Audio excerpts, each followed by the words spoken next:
always thought my life was under control. Until I got a job at the advertising agency Bright Minds. It was the kind of place you dream about when you're fresh out of college and hungry to make your mark.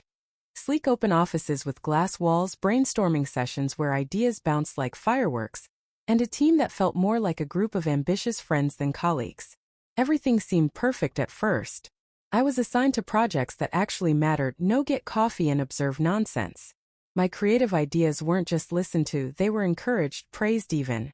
My boss, Mr. Carter, a man who wore Italian loafers with no socks and could close a deal over a glass of Merlot, had personally said during my first month, "You're going places, kid." And I believed him. For the first time, I felt like I had found my tribe, my path. The promise of rapid career growth dangled in front of me like a bright, glittering key to a life I had always dreamed about. But, of course, nothing perfect ever stays that way. It started with small things, things that at first I was too eager, too naive to notice. During client meetings, Mr. Carter would smoothly weave my ideas into his presentations without acknowledging where they came from. I'd recognize my own phrasing, my own marketing strategies, yet hear him close with, "As I've been developing," as if the thoughts had sprouted fully formed from his mind alone. The first time it happened, I brushed it off. Maybe it was an honest mistake. Maybe he just forgot to mention my name. It wasn't the first time someone in a position of power had borrowed an idea from someone newer, greener. I told myself to be patient, to keep delivering good work. "Your time will come," I reassured myself, gripping my coffee cup a little too tightly in the break room. Besides, everyone said Mr. Carter was a genius. Maybe I was lucky to be learning from him. That illusion cracked wide open the day of my first annual review. I had put on my best navy blazer, rehearsed my list of accomplishments, the successful product launches, the viral campaign that had doubled a client's engagement, the 2 new accounts I had helped secure. I sat in the glass-walled conference room, heart pounding with a strange mix of excitement and nerves, as Mr. Carter and a silent HR rep looked over my file. "Lacks initiative," Mr. Carter said, tapping the page with a manicured finger. I blinked. "Excuse me. You need to be more proactive, more of a self-starter," he continued, not even looking up. "We can't promote people who just execute orders. We're looking for leaders." My mouth went dry. The very man I had bent over backward to support, the one who had paraded my ideas as his own, was now erasing my contributions in front of HR. I glanced at the HR rep, a woman named Liana who was known for wearing bright scarves and avoiding conflict like the plague. She didn't meet my eyes. She just jotted something down in her folder, as if this was all routine. And just like that, all the air left the room. The projects I poured my heart into, the overtime hours, the moments of inspiration that had pulled me out of bed at 3 a.m. to scribble down a campaign idea. None of it mattered. Not here. Not to him. That night, sitting on the floor of my tiny apartment still in my crumpled blazer, I finally let the truth sink in. Bright Minds wasn't the dream it had seemed. It was a machine and I was just another replaceable cog. But what Mr. Carter didn't know, what he would soon find out, was that I wasn't going to stay quiet. Not this time. I didn't storm into Mr. Carter's office. I didn't send a scathing email, or stand up in the middle of a meeting and shout, "Thief!" Though, believe me, the fantasy was tempting. Instead, I did something much more dangerous. I got quiet. I got careful.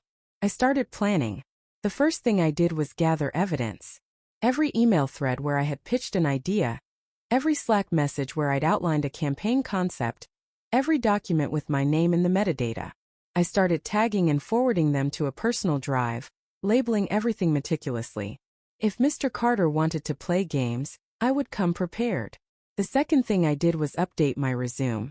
It had sat untouched for over a year, gathering digital dust in the someday folder of my laptop.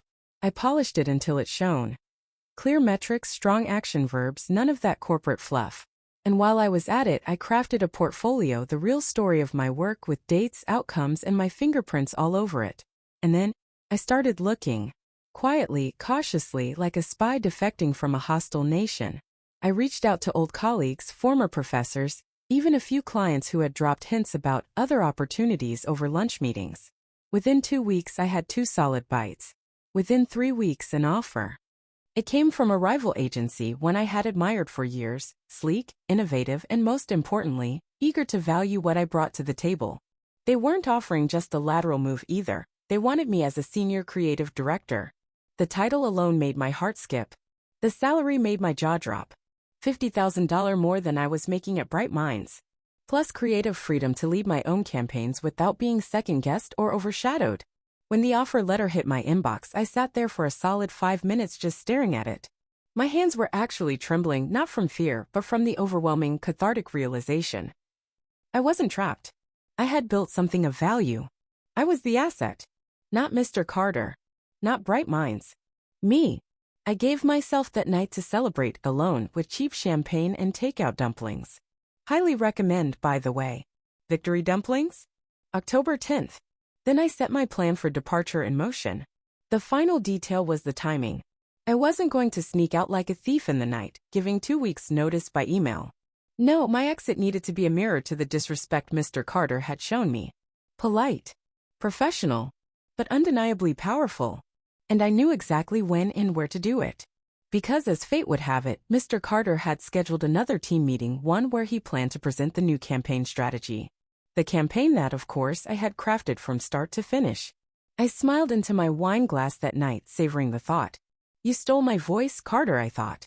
Now you're going to watch me walk away with it. The morning of the meeting, I dressed carefully, not too flashy, but polished enough to send a message. Charcoal slacks, a crisp white shirt, and my favorite leather watch. The kind of outfit that says, I'm not here to beg. I'm here to close a chapter. Bright Minds conference room buzzed with the usual pre-meeting energy. Coffee cups clinking, chairs scraping back, someone whispering last-minute notes to a colleague. The air smelled faintly of espresso and toner ink, a strangely comforting combination for my final act. I took my usual seat near the end of the table, right where Mr. Carter could see me. He waltzed in 5 minutes late, all smiles and self-satisfaction, wearing a deep blue suit that probably cost more than my first car. Morning team, he said, clapping his hands together. Got some exciting updates for you on the Johnson and Blake campaign. I leaned back slightly in my chair, crossing one ankle over the other. Calm. Patient. This was his stage and soon it would be mine. Mr. Carter launched into his usual spiel, presenting my strategy as if it had fallen from the sky into his perfectly gelled hair. I watched colleagues nod along, some eagerly, some with that glazed-over corporate survival look. They didn't know. Yet.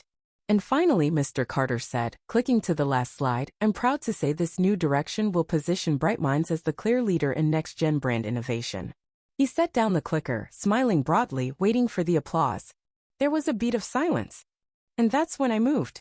Before we wrap up, I said, standing and smoothing the front of my shirt, I actually have an announcement too. Every head turned toward me. Mr. Carter's smile flickered, just briefly, but he recovered quickly, giving me a patronizing nod. Of course, he said. Go ahead. I took a steadying breath. I'd like to officially resign from my position at Bright Minds, effective immediately. The words dropped into the room like a stone into still water. You could hear the fluorescent lights humming. I've accepted a senior creative director role at Redline Agency, I continued, voice even. I'll be overseeing their full brand innovation division. And I added, a small smile tugging at the corner of my mouth, they've generously recognized my contributions with a $50,000 salary increase. If someone had dropped a pin, it would have sounded like a gunshot. A few mouths literally hung open. Mr. Carter's face drained of color, a slow, pale tide rising from his neck to his temples. He opened his mouth, maybe to object, maybe to save face, but no words came out. I gave a small, respectful nod to the team, the people who had worked beside me, who deserved better too, and picked up my portfolio. No theatrics. No tantrum. Just dignity. Thank you for the opportunity, I said simply. I wish you all the best. And with that, I turned and walked out, heels clicking crisply against the tile floor, the glass doors swinging open into the bright morning sunlight. I didn't look back. As I stepped into the sunlight outside Bright Minds, I felt something I hadn't expected. Relief. Not the kind that makes you collapse in tears, but the kind that feels like standing at the top of a mountain after a brutal climb, breathing in air so clean it almost stings your lungs. I was free. No more playing political chess with people who saw my ambition as a threat. No more swallowing my pride every time Mr. Carter smiled and stole the credit for my work. Just me, my new role, and a future that finally felt like it belonged to me. I thought that would be the end of it. A clean break, a new beginning. But karma, it turns out, wasn't quite finished with Mr. Carter yet. The text started trickling in that afternoon. Ella from the design team. You broke the internet over here. Everyone's talking. Carter looked like he was going to faint. Marcus from media buying. HR pulled Carter into a meeting right after you left. Something about patterns of credit misattribution. Liana, the HR rep herself, surprisingly. Just wanted you to know, people noticed. A lot of people. It wasn't just you. I read each message sitting at a cafe near my new agency's office, sipping a ridiculously overpriced latte and feeling, well, a little bit like the main character in a movie. Because here's the thing about people like Carter. They build their castles out of other people's bricks. And eventually, when enough people walk away, when the foundation disappears, the whole thing crumbles. By the end of the week, Bright Minds had quietly posted a job opening for Director of Creative Strategy. The very position Carter had insisted I was nowhere near ready for. The irony was so rich I almost needed a second latte to process it. Meanwhile, Redline Agency welcomed me like I was royalty. My new boss, a sharp, no-nonsense woman named Priya who actually read my portfolio instead of stealing it, scheduled a one-on-one my first day just to ask, "What ideas have you been waiting to unleash?" When I pitched her my concepts for interactive brand storytelling, her eyes lit up. "Run with it," she said. "I trust you." It was such a simple phrase. For words. But after everything at Bright Minds, it felt revolutionary. And as I walked out of her office that day, a thought struck me. I hadn't just escaped something bad. I had stepped into something good. Something that would finally let me build without someone else's fingerprints smudging my work. The first month at Redline flew by like a montage scene in a movie. New projects, new clients, a team that actually wanted to hear my ideas. Late nights at the office didn't feel like soul-sucking overtime anymore. They felt like investment. Like laying bricks for something I could actually be proud of. And every once in a while, I'd hear snippets from my old world at Bright Minds. Rumors filtered through LinkedIn updates and former coworkers sliding into my DMs. Apparently, after I left, a few more people started speaking up. Designers, junior account managers, even a senior strategist who had been at the company longer than Carter himself. One by one, they brought receipts, email chains, project drafts, screenshots, showing how Mr. Carter had made a habit of erasing names and claiming credit. HR couldn't ignore it anymore. 3 months after I walked out of that glass conference room, an announcement hit the industry trades. Bright Minds parts ways with longtime creative director. No fanfare. No glowing farewell post. Just a quiet, corporate burial. And you know what? I didn't feel glee. I didn't feel vengeance. I just felt done. Because the real victory wasn't watching Carter's kingdom collapse. It was standing at the helm of my own ship, steering it wherever I damn well pleased. It was pitching a full campaign to Redline's biggest client and hearing Priya say, "This is brilliant. Let's roll it out." It was getting my first project bonus and realizing it had only my name on it. It was being able to look at my work and say, "This is mine. I earned this. I built this." And somewhere along the way, I stopped looking over my shoulder. I stopped wondering if Carter would ever realize what he lost. Because honestly, it didn't matter anymore. He was the one who taught me, painfully, brutally, that waiting for recognition from the wrong people is like waiting for rain in a drought. You'll die thirsty. Better to walk away, find your own river, and build a damn oasis. About 6 weeks into my new job, I had one of those rare Saturday mornings where the world slows down. No urgent emails. No last-minute presentation tweaks. Just me, a coffee shop, and a blank notebook I had thrown into my bag almost by accident. I sat by the window, the sunlight catching the steam off my latte, and for the first time in months, I let myself really breathe. It's funny. You don't realize how much tension you've been carrying until it's gone. Like a noise you didn't know was blaring in your ears until someone finally turns it off. Working at Bright Minds, I had gotten used to the constant background hum of fear. Fear that my ideas would be stolen. Fear that speaking up would make me look difficult. Fear that if I pushed too hard, I'd be labeled ungrateful. I had learned to live on eggshells, calling it being a team player, pretending it was normal. It wasn't. Sitting there, notebook open in front of me, I started to list the things that had changed, not just the external stuff like salary and job title, but the internal landscape too. I didn't dread Monday mornings anymore. I didn't rehearse conversations in my head, trying to sound small enough to be tolerated. I didn't second-guess my own talent every time I spoke up. Instead, I felt solid, grounded. I was starting to trust myself again. And more than that, I was starting to dream bigger. In the margins of my notebook, I scribbled ideas for campaigns I wanted to pitch, skills I wanted to learn, industries I wanted to explore.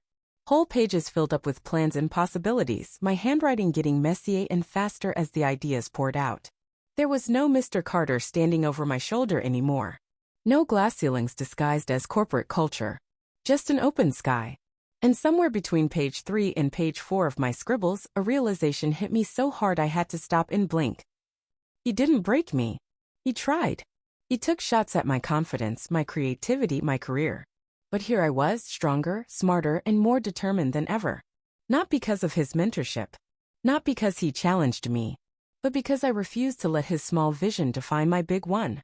And that, I realized with a smile, was a kind of revenge he would never even understand. If I could go back and talk to the version of me who walked into Bright Minds on her very first day. Shiny-eyed, blazer slightly too stiff, heart pounding with excitement. I'd tell her 3 things. First, your value doesn't decrease just because someone else fails to see it. It sounds obvious when you say it out loud. But back then, every time Mr. Carter brushed me aside or stole my credit, some small part of me wondered if maybe, I wasn't as good as I thought. Maybe I really did need more seasoning. Maybe it really wasn't my time yet. But that's the trap. When you hand someone else the measuring stick for your worth, you start shrinking just to fit it. Never again. Now I know, recognition delayed long enough becomes recognition denied. If they can't see your fire after you've shown it again and again, it's because they don't want to, not because it isn't burning. Second, patience is a virtue, but it's not a career strategy. I thought if I worked hard enough, long enough, quietly enough, good things would eventually come to me. Promotions, raises, respect. Turns out you can weight yourself into invisibility if you're not careful. Sometimes you have to be loud.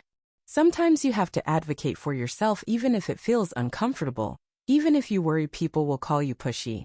Because here's the truth, no one is coming to rescue you. You are your own best advocate, your own best bet. Third, leaving isn't failure. It's power. When you walk away from a place that refuses to value you, you're not giving up. You're reclaiming your energy, your ideas, your future. It took me way too long to realize that loyalty to the wrong people is just another way of betraying yourself. Now, I see it so clearly. The day I resigned wasn't the day I gave up. It was the day I chose me. And every door that opened after that, every opportunity, every late-night brainstorm session that actually led somewhere, was proof that I made the right choice. Victory wasn't fireworks and parades. It wasn't a sudden movie montage glow-up where everything instantly became perfect. It was quieter than that. Victory looked like this. Waking up on Monday mornings and feeling excitement instead of dread. Pitching an idea and hearing, "Tell me more," instead of, "That's not your call to make." Working late sometimes, not because I was forced to, but because I was genuinely on fire with creativity. Getting feedback that made me better, not smaller. Victory felt like walking into meetings and sitting at the table without wondering if I had earned my spot. I knew I had earned it. There was a peace in it, a sturdy, quiet peace, like finally building a house on solid ground after years of living in a rickety shack during a hurricane. And slowly that peace started expanding into other parts of my life. I had more energy to spend time with friends, old and new. I picked up hobbies I'd abandoned when work had swallowed everything: painting, hiking, even learning how to make real sourdough bread. Okay, it took 5 tries, but still. I even started mentoring a junior team member at Redline, a woman fresh out of grad school who reminded me a little too much of myself. One afternoon, after a brainstorming session where she pitched a killer idea, she hesitated. "It's probably stupid," she said, trailing off. I leaned forward, smiling. "Listen to me," I said. "Your idea isn't stupid. Say it louder next time." Her face lit up and something clicked inside me. This was the kind of workplace I had been chasing all along. One where people lifted each other up instead of climbing on each other's backs. One where someone's growth wasn't a threat, it was a win for everyone. I wasn't just surviving anymore. I was building. And as I walked back to my office that day, I realized something else. Leaving Bright Minds hadn't just been about escaping something bad. It had been about stepping into something good and helping build it for the next person who came after me.